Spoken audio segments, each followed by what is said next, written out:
Hello বন্ধুরা, জলিস world চ্যানেলে তোমাদের অনেক অনেক স্বাগত। আজকে তোমাদের রিকোয়েস্ট অনুযায়ী একটা ভিডিও নিয়ে চলে এসেছি। তবে ভিডিওটা আজকে করছি ঠিকই, অনেক দিন ধরে তোমরা রিকোয়েস্ট করেছিলে কিন্তু সময় করে উঠতে পারছিলাম না, তাই আজকে ভাবলাম ভিডিওটা করব। কিন্তু ভাগ্যের পরিহাস বলতে পারো যে ঠিক যখন আমি রেডি হলাম যে ভিডিওটা করেই দিই ফাইনালি আজকে, তো তখনই কারেন্টটাও চলে গেল। তো সূর্যি মামার দয়ায় একটু ঠিকঠাক আলো পেয়েছি ব্যালকনি সাইডে, তো সেই জন্য সেখানে ভিডিওটা বানাচ্ছি। আর তোমরা হয়তো দেখে বুঝতেই পারছো যে আলোটা একটু কম, তো একটু কষ্ট করে দেখে নিও, ওকে। তো আজকে যে রিকোয়েস্টটা ছিল সেটা হলো সাগর চটি। আমার লং হেয়ারে সাগর বিনুনি বা সাগর চটি যেটা হয় সেটা বাঁধার রিকোয়েস্ট ছিল তোমাদের তরফ থেকে। তো সেই ভিডিও নিয়ে আমি চলে এসেছি। তো প্রথমেই দেখতে পেলে আমি চুলটা ভালো করে ডিট্যাঙ্গেল করলাম, কারণ যে কোনো হেয়ারস্টাইল করার আগে চুল কিন্তু ভালো করে ডিট্যাঙ্গেল করতেই হবে। এটা আমি প্রতিটা ভিডিওতেই বলে থাকি, না হলে কোনো হেয়ারস্টাইলই ঠিক মতন হয় না। আর সাগর চটি বানানো ভীষণ টাফ, মানে এত লম্বা চুলে নিজের থেকে সাগর চটি বানানো একটু কষ্টকর হয়ে যায় ওই কি, কারণ হাতগুলো পুরো ব্যথা করে। প্রতিটা স্টেপ খুবই মানে কি বলবো, খুবই ধরে ধরে খুবই টাইটভাবে বানাতে হয়, তো সেই জন্য একটু বেশি কষ্ট হয়।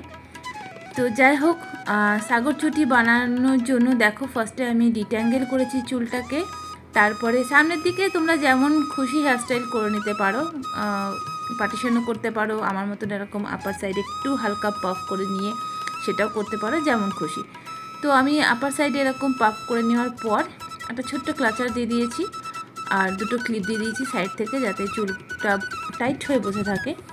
তারপর যেমন নর্মাল বেনুনি করি সেরকম 3টে সেকশন নিয়ে জাস্ট 1 থেকে 2টো স্টেপ নর্মাল বেনুনি করার পরেই দেখতেই পাচ্ছ সাইড থেকে, মানে একটা বেনুনির মানে বেনুনির যে একটা পার্ট তার মধ্যে সাইড থেকে একটু একটু করে চুল নিচ্ছি আর একটা করে স্টেপ ক্রিয়েট করছি। তো একবার এই সাইড থেকে একবার ওই সাইড থেকে এইভাবে সাগর চটিটা প্রপারলি হয়। তো তোমরা যদি বলো তাহলে আরও ডিটেলে আমি ভিডিও কোনো একদিন বানিয়ে দেবো। তো আপাতত যেহেতু কারেন্ট নেই, ভীষণ গরম, তার মধ্যে ভিডিওটা বানাতে হচ্ছে, তো একটু অসুবিধা হচ্ছে। আর তার সঙ্গে জাস্ট আমার হাতটা আর পারছি না, এত ব্যথা করছে।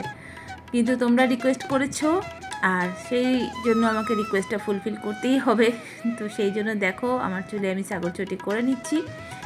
তবে হ্যাঁ, অনেক দিন পর সাগর চটি করলাম আমার চুলে, তো নিজে দেখেও খুব ভালো লাগলো, কারণ আগে বেশিরভাগ ক্ষেত্রেই আমি বিনুনি করলে সাগর চটি করতাম, খুব সুন্দর লাগতো দেখতে। কিন্তু এখন আর পারি না, মানে ইচ্ছাই করে না এত লম্বা চুলে সাগর চটি করার জন্য। তো যাই হোক, ফাইনালি দেখো সাগর চটি হয়ে গেছে। আর নিচের পোর্শনটা অনেকেই অনেক রকম বিনুনি হেয়ারস্টাইল করে থাকে, যেমন খেজুর বিনুনি হয়, একটা নর্মাল ব্রেড হয়, তো সেটা যে যার মতন খুশি মতন করতে পারো। তো আমি যেহেতু আজকে তাড়াতাড়ির মধ্যে ছিল, ভীষণ গরমও লাগতো, দেখতেই পাচ্ছ ঘেমে নিয়ে একাকার অবস্থা হয়ে গেছে, তো নর্মাল ব্রেডই করে নিলাম। আর ফাইনালি দেখো আমার সাগর চটি রেডি। তো তোমাদের রিকোয়েস্টটা ফুলফিল করে দিলাম। অবশ্যই বলো যে কেমন লেগেছে হেয়ারস্টাইলটা, আর আমাকে কতটা মানাচ্ছে সেটাই বলো। আর এর মধ্যে ঘেমে ঘুমে একাকার অবস্থা হয়ে গেছে আমি। আর সামনের দিকে দেখো একটু পাফ টাইপের করে নিলাম, যেমন খুশি হেয়ারস্টাইল করতে পারো, সেটা কোনো বড় ব্যাপার না। তো দেখো দেখো ফাইনালি আমার সাগর চটি রেডি। তো কেমন লাগছে বলো, ওকে। ভালো লাগলে ভিডিওটি লাইক আর শেয়ার করে নেবে, আর আমার চ্যানেলটি সাবস্ক্রাইব করে নেবে।